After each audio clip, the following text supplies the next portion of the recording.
Hi. Hi, I'm Rachel Olson, founder of Best Mom Products, where mompreneurs share their adventures in business. Today I'm talking with Kim Blanding, founder of Gift It Green, which is a line of eco-chic fabric gift boxes that are reusable, fun, and unique. They do not require scissors, tape, or waste. Today we'll hear how she came up with the idea Christmas Day when her son was unwrapping presents, and how she used her corporate experience as a brand manager and product developer to create her line of boxes.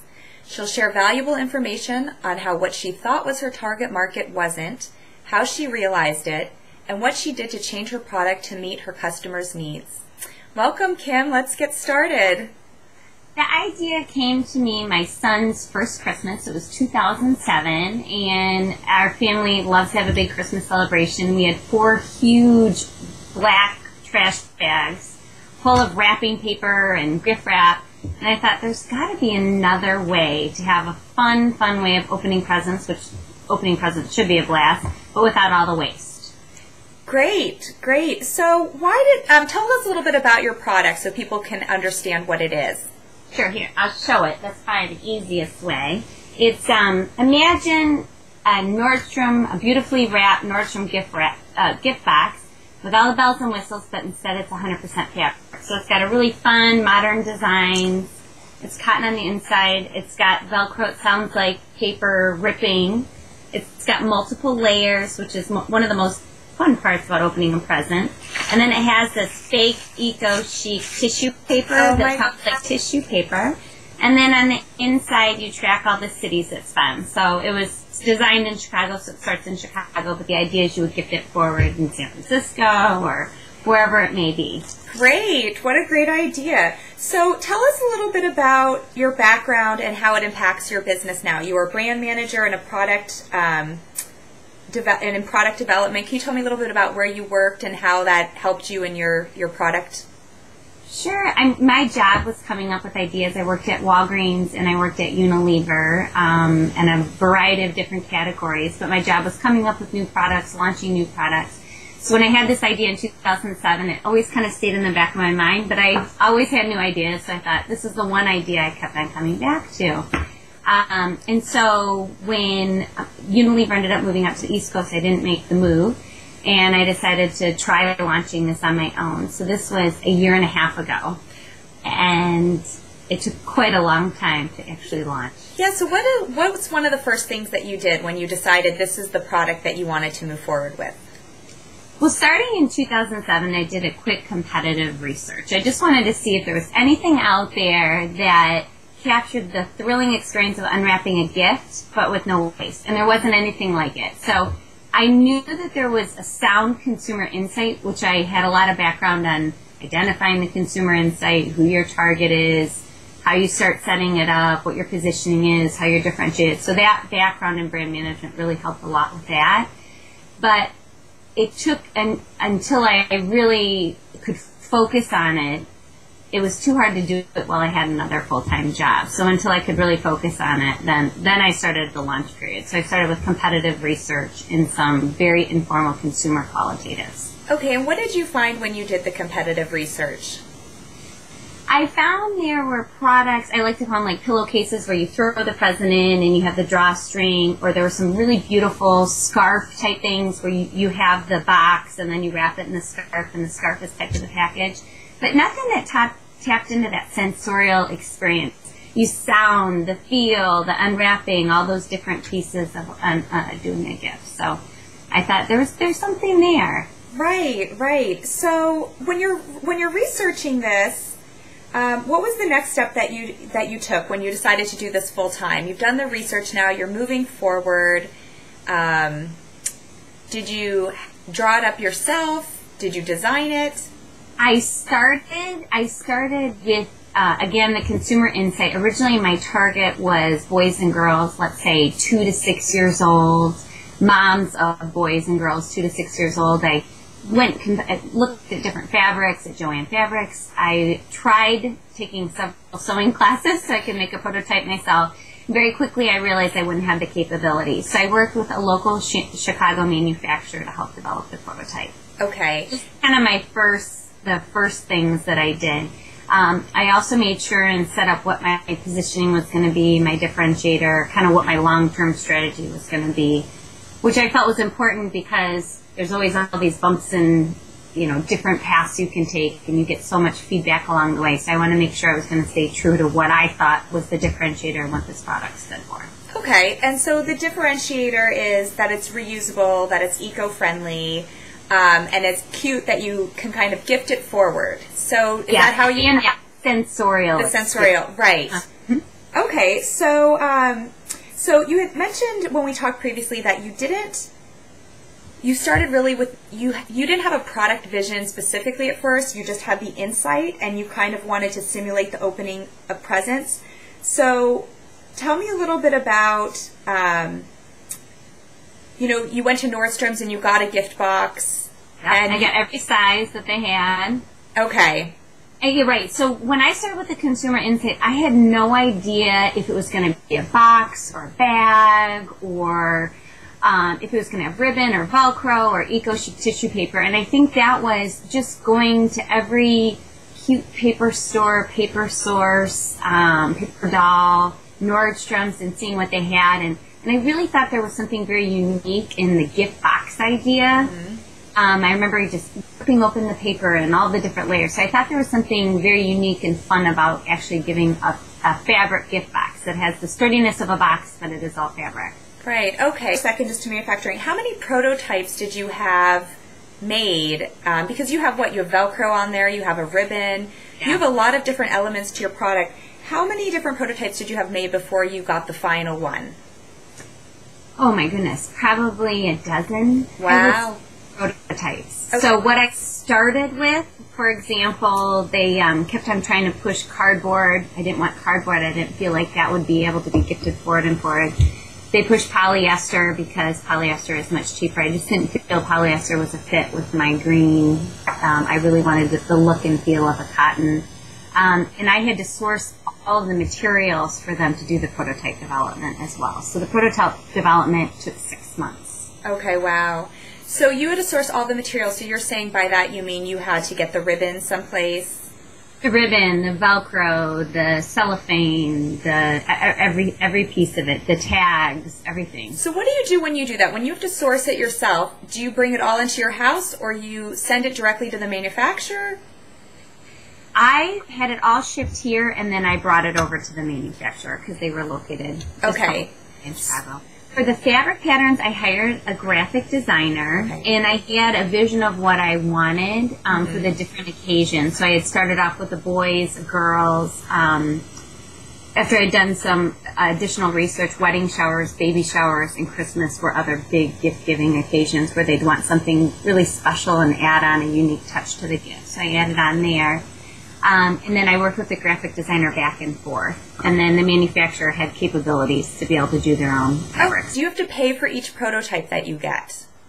You pay by the hour. It probably depends on every manufacturer, but for this particular, I paid the pattern maker by the hour and the manufacturer and her boss, the lead manufacturer, by the hour as well. Okay, so interesting. So you don't pay for each prototype. Each time you source the materials and you bring it over to your manufacturer, and they make a prototype from it. They don't charge you per prototype. They charge you per how many hours go into putting together the prototype. Yes. Oh my gosh, very interesting. Okay, so so are you self-funded? How did you estimate all this would cost? Did you do a formal business plan? I did do the one-page business plan with several Excel sheets attached to it. It was self-funding, so I didn't have to do a pitch to an angel investor or anything like that, which was really nice. I think that would have been much more complicated. But I tried to lay out all the costs to make sure what I could anticipate in the next couple of years. Costs are always more than you anticipate, whether it's prototype development, legal fees. All those pieces are usually more than you anticipate. But I feel like I did a pretty good job of getting a range. Okay. So did you pad your spreadsheet? Because I did a high-low, yeah. So okay. I did a low, kind of a minimum. And every time before I met with a lawyer, or the first time I met with the manufacturer, those are all free meetings. So I took it, my advantage, I asked 80 million questions. And, I made sure and say about what is your minimum hours and what are the maximum hours you think this is going to be. Okay, that's And good. then I use those to feed my sheep for my business. Great. Expenses. Well, that's helpful. Okay, so let's go more. I want to go a little bit more in depth now on defining your brand. You have a very strong background in that. A lot of thought went into your brand. Tell us kind of some research. You had mentioned to me before that you went to a gift show in Chicago and started getting feedback from them before you did anything else. Is that right? Am I jumping ahead here? My background, because I did a lot of selling into retailers, mostly mass merchants, but I went to 25 retailers in Chicago and 5 retailers in Michigan. I did an informal focus group, and then I did a quantitative study of about 200 women. And I found that to be the most useful thing that I did. Very cheap, pretty much free. You can do the survey online for free. The focus groups just have wine and cheese and have friends of friends come to get honest, good feedback. I did the moderating myself, but you could certainly hire someone to do that. And the retailer feedback was fantastic. Since I had worked with big merchandisers and I had these big Suave and Dove, these big brands behind me, I wasn't used to going in and selling in my own product without that. And I felt, I think, again, I had always stayed true to what my mission was and what are the key things, what I say the deal breakers were. So, for example, everyone has an opinion on a design or a pattern, or people are going to have an opinion on the size of your logo or this or that. But what are the things that you want to stay true to? And I started hearing very consistent feedback from retailers and moms that presents for girls and boys when they have 20 birthday parties in a year and they're spending $25 to $35 on a gift, they weren't interested in buying this type of present. My son would never appreciate this, or I buy so many birthday presents throughout the year for my friends, my daughter's friends at school, that I really don't need it for that. But what I did hear is, I'd love that for my mom, or this would be a perfect start of a family tradition, or I have a frame or a gift card for a girlfriend and I really want to make it unique, or I'm going to a baby shower and I'd love people to see this really unique, fun present to open, because opening the present's the best part of the shower. So those were the things that I started doing qualitatively. And then on the retail side, they were saying things more like, we like the elegant, unique, chic designs. We do not like the cutesy designs. So, for example, my boys and girls designs were more cutesy. So I completely dropped 2 designs just from getting that feedback from retailers and consumers. Wow, that's interesting. How did you know to go with that? Was it just an overwhelming majority felt the same way and you thought, okay, I'm getting enough? At what point do you say, well, 5 people told me this, I guess I should do these ones? Or did you say, like, 50 people told me this? How did you decide the factor? I think you just go with your gut on some of those. If I have 3 retailers, boutiques I really trust in Chicago, and 1 in Michigan that I really trusted that was giving me consistent feedback, these are the people that know what's going to sell or not. I thought that was really consistent. And mom saying, I like this pattern, but I'm not sure I'm going to use it. Or this would be good for someone else. I heard enough of that when I was coming to those 2 patterns that said, my gosh, I'm glad. I don't want this inventory. I don't want to sit on it. No one's going to buy it. Why am I going to do it? Okay, interesting. And so how many patterns did you ultimately decide on bringing to market? I started with 3. I've got the flowers, the owls, okay, you can see it, and the cupcakes. And I'm launching my Christmas this fall. Okay, great.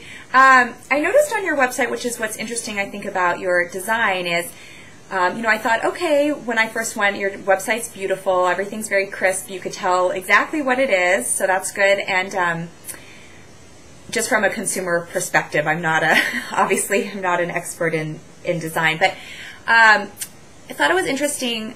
When I first came, I thought, well, how am I going to know what fits into each box? And I like how you have not only the physical dimensions of the box, but that's sometimes hard to tell too, but it says, here's what fits in each box. I thought that was really clever. So did you think through everything that you were going to do on your website of how you were going to explain the product before you put the website up, or did you do pieces little by little? I think for websites, I used outside inspiration. So I looked at what Disney does on their website, what Apple does on their website, and the sizing question came up a lot in my qualitative focus groups. Okay. So I heard a lot from moms. I just don't know what size I'm going to get, but I don't know what that means. What does 8.5 by 11 mean? What does 10 by 13 mean? So that was really helpful. So I said, well, I use one consistent thing. If I say DVDs, 3 DVDs, 10 DVDs, and 25 DVDs, does that give you a sense? And they said, absolutely. They like the comparison. And they also wanted me to include often gifts they give. So like a photo album and a picture frame and things like that. So. Okay, great. So the quantitative study, so for somebody who's not familiar with this or knows of quantitative studies, how exactly did you do it? What was the process? You said you used a survey. So did you just find an online survey? How many questions did you include? Can you talk a little bit more details about that? Sure. For doing this survey, I would recommend doing it after you've done the qualitative research, after you've done some of the retail visits or whatever upfront research, the competitive research. You really want to limit it to about 20 to 25 questions at the most. Okay. And you want to be able to make a decision from that data. So if you're not going to make a decision from a piece of information, I wouldn't include it. So for example, I was still kind of vacillating between should I offer it to boys and girls. So I spent 3 questions on that. I had a lot of questions on pricing. So I spent a couple questions on that. I had some questions on the occasions that they would give this for. Christmas was more popular, or wedding showers, or baby showers. I also wanted to make sure to really understand the eco-aware mom, like what some of her habits were in recycling and a couple of those things. So I really thought through what are my 20 most important questions, and then I made it so easy for her to answer. I tested it on myself, made sure she could finish it in 3 to 5 minutes, and then I tested it out on like 5 other people that had never looked at the survey. So for example, make sure they can check on everything as opposed to doing open-ended. And if you have an open-ended question or a question that you want more specific information on, limit it to 1. So I really thought through what are my holes in information, what am I going to use this for, and then I built the survey as easily to follow, have a few eyes look at it of people that aren't as familiar with your product, just because you become so close to it. Mm-hmm. That's good advice. And then how did you find the 200 participants to do it? I just leveraged my network of moms mostly, so my college friends, my friends from MBA, my work friends, and had them forward it to their other friends as well. And then in all the survey, which is really easy, most of them are free, Survey Monkey or Question Pro or Survey Quote. But you can set up front the demographics to make sure that everyone's meeting. So, for example, it had to be a woman because that's really who my target is. Yeah. I was really talking to the eco-aware mom. Mm-hmm. So those were my first couple questions. Anyone that didn't meet that, then they were said, thank you for your time. You're all done with it. And the other ones, the people that met my target continued with the survey. Okay, interesting. So were you just able to promote that via a link then through Facebook or email? Facebook. Absolutely. Facebook, email. My husband asked a bunch of the girls that he had worked with as well. So, because you really want to get a sample size of at least 200 to 300 to have any meaning. And the great thing, even though these services are free, they'll do all the tabulations for you. So the statistical significance, you don't have to worry about any of it. It's fantastic. That's great. How long did it take to get those results? Did you put an end date on it for people to fill it out? I did. I kept the survey open for 2 weeks. I got 90% of the responses within the first week. So, you don't want to keep it open too long. And then they tabulate the results within a couple days. Okay. And what was your biggest finding from that? One of my biggest findings was my pricing was, I wasn't sure what my pricing was. And for my target, for the sentimental, unique gifts that they were looking for, they were open to the pricing that I offered, which was very helpful, even though pricing is obviously very difficult to do in a quantitative or qualitative study. And the second was the retailers and the qualitative feedback I had gotten before on the kids, the girls and boys, was spot on. People were interested in buying this for their mom, for their girlfriends, for baby showers, wedding showers. They were not as interested in getting this for kids' occasions. So it confirmed what I thought, even though that originally that was my core target going after, but it confirmed what I had been hearing, and so I was able to drop those, which is good because I had 2 less designs to worry about inventory on. Right. No, that's great. That's it saved you money, it saved you time, and now you can just focus on what's selling. I want to talk to you a little bit about your logo. You used a crowd sourcing site for this. So tell us about that process and kind of how much that costs and what you got from that. Great. Okay, wait, I'm assuming you can show the logo so they can see. Yes. So I use a service called CrowdSpring. There's a lot of different design services, but crowdsourcing is fantastic if you have a very clear brief of what you want. So I knew I love design work, and I knew exactly what I wanted. You can include like a visionary board of logos that you like or brands that you like for inspiration for the designers. I ended up getting 35 unique designers that each gave about 5 or 6 designs. So I had about 150 designs. I would say 35 very unique directions. And I would say from the start to the end, it was about 2 weeks to getting my logo. I had a very easy, great experience, and it was about $500, which is I would say very low for coming up with a logo that I was really, really happy with. I wanted something that communicated green, fun, whimsical. The G is like a G for gifted green, and it also looks like a present, and then the leaf on top is supposed to be the green element. So I think it worked really well, and I would not use it for a website where you really need that back and forth maybe, but I think if you have like a logo or maybe a fabric design very specific of what you want, I was very happy with the crowdsourcing, and it was very reasonable. That's great. I don't know too many people who have used it, so that's a good resource for people that are looking to do things a little bit less. And what types of things do you feel like because of your background you knew very specifically what you wanted, or did you just feel like you knew what you had the vision for your company and knew what you wanted? I think my background definitely helped, but I think as an entrepreneur, you know your business better than anyone. So I think if you can put in a brief or show examples of things you like and be as clear with the designers as possible, that really helps. And you put in what price you're willing to pay, and you only pay if you choose the design. Okay. So I want to talk a little bit about how do you use social media. Let's move into that realm. So social media, I haven't had as much time as I want to. I'm sure you hear this from a lot of people to develop to the social media. But an easy way is to link your Facebook page to your business website. And that's super, super easy. And I've had several people tell me I had to set up a Twitter page. So I did set up the Twitter page. I will say I've found Twitter very helpful from a B2B perspective, business-to-business perspective. For example, I'll say, I'll follow some people, and I've had a couple mommy bloggers that have featured me just because I had a Twitter page, which I wouldn't have gotten that PR if not. Great. You know what's leading to sales or not.